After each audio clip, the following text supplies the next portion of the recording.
Saya lihat dalam YouTube yang pernah kemudian diposting di Jalan Doa, yaitu tentang juga seri Aku Ingin Melihat Allah. Ternyata kemudian di situ juga Santo Yohanes Salib memberikan tekanan bagaimana menghadapi peperangan rohani, menghadapi setan. Salah satunya yaitu apa? Berfokus dan sungguh-sungguh menghayati hidup dalam iman, harapan, dan kasih. Sekarang kita dalami lagi ya. Apa itu iman? Apa itu harapan? Apa itu cinta, kasih? Jadi iman dalam hal ini mempunyai satu peranan penting, yaitu supaya kita dapat mengenal Allah. Kita dalami pada kesempatan lalu. Jadi memang satu rangkaian yang terus bersambung apa yang kita bahas dalam siaran live ini ya. Yaitu ternyata yang menjadi inti hidup Kristiani, yaitu apa? Mengenal Allah. Dalam arti apa? Kita memasuki hubungan pribadi dengan Allah. Jadi kita sekarang akan, apa itu iman? Yang punya peranan penting bagi kita untuk masuk dalam dunia Allah, untuk mengenal Allah. Mari kita baca bersama dari Katekismus Gereja Katolik 1814. Iman adalah kebajikan ilahi yang olehnya kita percaya kepada Allah. Segala sesuatu yang telah diwahyukan dan disampaikan Gereja Kudus kepada kita supaya dipercaya. Bandingkan dari Katekismus Gereja Katolik 1814. Kebajikan ilahi atau kebajikan teologal yang olehnya kita percaya kepada Allah. Dengan iman, pertama-tama kita percaya Allah sebagai pribadi. Kita percaya pribadinya dulu, yaitu Allah yang hidup, Allah Tritunggal Maha Kudus. Ini yang kemudian kita kenal sebagai iman primer. Lalu kemudian mengalir, jadi pertama-tama percayanya pada Allah sebagai pribadi. Lalu mengalir dari sini, kita juga mengenal apa yang disebut iman sekunder. Contohnya dalam hidup kita sehari-hari. Kalau kita percaya pada orang, pada sesama kita, kalau kita sungguh-sungguh percaya, kita juga akan percaya semua yang dikatakan, yang diomongkan orang tersebut. Maka kemudian mengalir dari iman primer, yaitu percaya kepada Allah sebagai pribadi, kita juga percaya semua omongannya Tuhan. Semua yang dikatakan Tuhan melalui kitab suci dan melalui semua yang diwahyukan oleh gereja. Jadi semua ajaran gereja yang kemudian disampaikan oleh gereja supaya kita percaya. Inilah pengertian iman. Kemudian ya, ini iman doktrinal ya, yang kemudian artinya juga masih ada tingkat-tingkat iman, yaitu tadi ya, masih ada kemudian iman penyerahan, lalu kemudian iman penuh pengharapan. Tetapi dengan secara sederhana, melalui kebajikan iman ini, kita masuk dalam dunia Allah. Kita kemudian sungguh-sungguh dapat mengenal Allah. Mengenal Allah secara pribadi, mempunyai suatu hubungan yang pribadi dengan Allah. Ini mengenai kebajikan iman. Lalu kemudian kita lihat pengertian kasih, karena pengharapan ini menyangkut iman dan kasih. Kasih, cinta kasih, ini mempunyai peranan penting supaya kita dapat mengasihi Allah.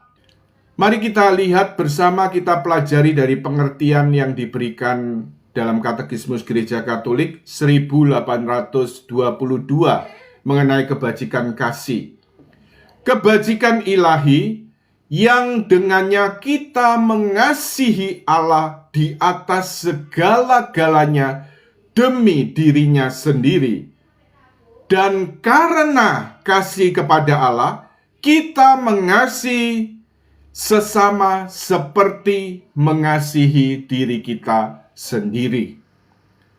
Jadi kebajikan cinta kasih, ini pertama-tama ditujukan kepada Allah sendiri.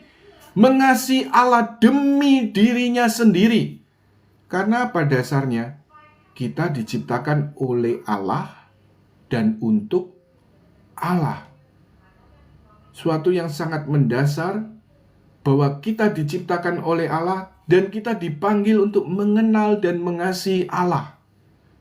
Jadi mengasihi Allah di atas segala-galanya demi dirinya sendiri. Dan kemudian karena kasih kepada Allah, jadi fokusnya adalah kasih kepada Allah, kita mengasihi sesama seperti mengasihi diri kita sendiri. Definisi ini sangat penting, sungguh-sungguh kita sadari dan kita pahami ya. Karena apa? Kalau kita mengasihi sesama demi kasih kepada sesama itu, banyak sekali kasus-kasus yang kami lihat, kami dengar, yang terjadi. Kalau seorang hanya fokusnya mencintai orang lain demi cinta pada orang itu, kadang-kadang namanya manusia bisa kemudian saling menyakiti, saling terluka, saling melukai. Kemudian kita kenal yang namanya luka-luka batin. Orang terus mengasihi, misalnya mengasihi anaknya atau mengasihi pasangannya. Tetapi kalau dasarnya hanya demi orang tersebut, ternyata orang bisa kecewa. Dan biasanya kekecewaan atau luka yang terbesar, yaitu kalau kita menerimanya dari orang yang paling dekat dengan kita. Itu pasti lebih menyakitkan, lebih mengecewakan. Karena itu satu poin ketika kita memahami kebajikan kasih dan pengertiannya ini. Mengasihi Allah demi Allah sendiri. Mengasihi sesama demi kasih kepada Allah. Dan juga mengasihi diri kita sendiri juga demi kasih kepada Allah. Ini poin yang penting untuk kita sadari. Kalau kita mengasihi sesama kita, orang-orang yang paling dekat dengan kita, bahkan perintah kasih kepada sesama ini, kalau kita lihat dari tafsiran, ini sebenarnya mengasihi sesama yang ada dalam satu atap yang kita jumpai sehari-hari. Itu kan memang juga lebih sulit. Ada juga perjuangan di situ dengan orang yang paling dekat dengan kita. Ya, mengasihi sesama demi Allah. Apapun yang saya lakukan, kebaikan-kebaikan yang saya lakukan, pengorbanan, semuanya saya lakukan. Motivasinya bukan hanya untuk orang tersebut atau sesama itu, tetapi lebih-lebih motivasinya untuk apa? Demi kasih kepada Allah. Sehingga mungkin manusia bisa melukai, manusia bisa mengecewakan, tetapi kita sadar, saya melakukan seperti bukan untuk manusia, dikatakan Santo Paulus, tapi lakukan semua demi Allah. Mungkin manusia bisa mengecewakan, tetapi Allah tidak pernah mengecewakan. Oke, ini mengenai kebajikan kasih ya. Jadi fokusnya kebajikan kasih sesuai yang diajarkan gereja dalam katekismus, yaitu kasih kepada Allah. Fokusnya Allah sendiri. Mengasihi Allah demi kasih kepada Allah. Mengasihi sesama demi kasih kepada Allah. Mengasihi diri sendiri demi kasih kepada Allah. Contohnya juga dalam hidup para martir. Sampai saat-saat terakhir ketika kemudian dianiaya, disiksa. Tetapi kemudian bahkan saat terakhir masih bisa mengasihi dan mengampuni mereka yang menganiaya. Ya seperti diteladankan Tuhan Yesus sendiri dari salib.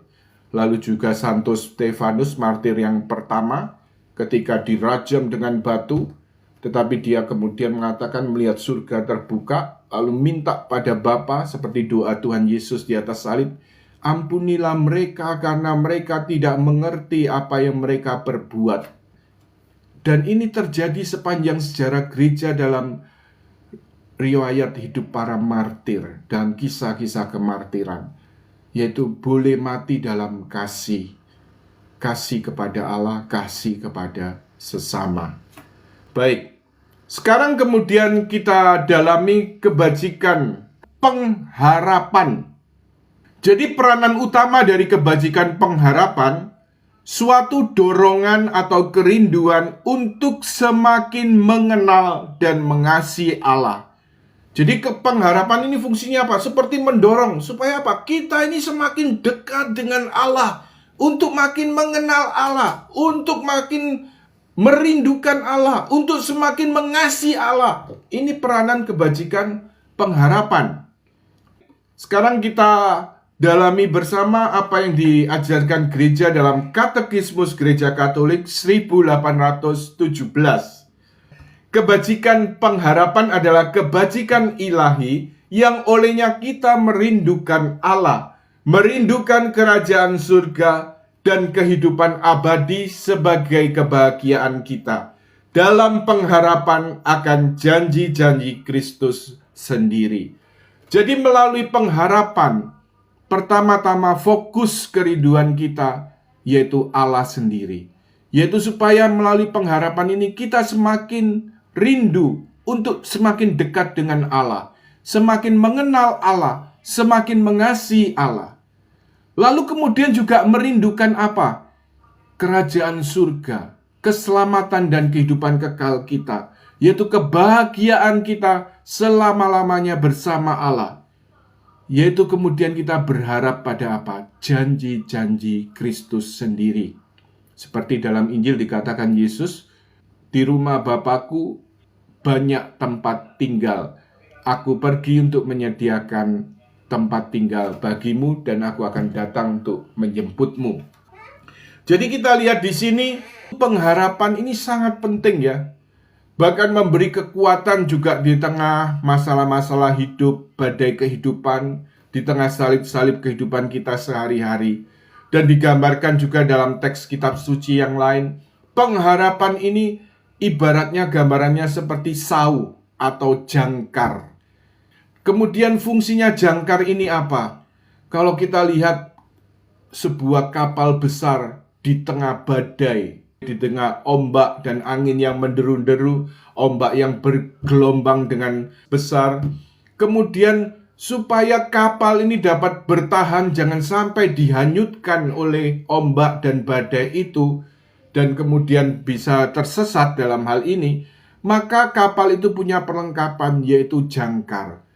Jangkar yang kemudian terus diturunkan sampai kemudian ke dasar laut, dan kemudian kapal yang terombang-ambing oleh angin, badai, dan juga gelombang laut ini, kemudian jangkar itu tertanam pada bagian kedalaman laut ya, pada bagian dasarnya, sehingga kemudian kapal itu di tengah badai gelombang yang begitu dahsyat itu, kapal itu dapat tetap bertahan dalam posisi itu ya. Jangkar ini kemudian memberi kekuatan pada kapal itu untuk tetap ada di posisi itu. Demikian juga dengan pengharapan. Kita sebagai anak-anak Allah, kita juga dipanggil hidup dalam pengharapan. Pengharapan ini bukan hanya soal-soal ketika kita dapat masalah kehidupan, salib-salib kehidupan, di tengah badai kehidupan. Bukan hanya soal-soal sehari-hari, tetapi pengharapan ini juga mengajak kita untuk sungguh-sungguh berharap kepada Allah, pada janji-janjinya. Bahkan lebih dalam lagi, Santo Yohanes Salib juga menekankan pentingnya pengharapan ini ya, di mana dia katakan Allah memberikan kepada jiwa sebanyak jiwa dapat mengharapkannya.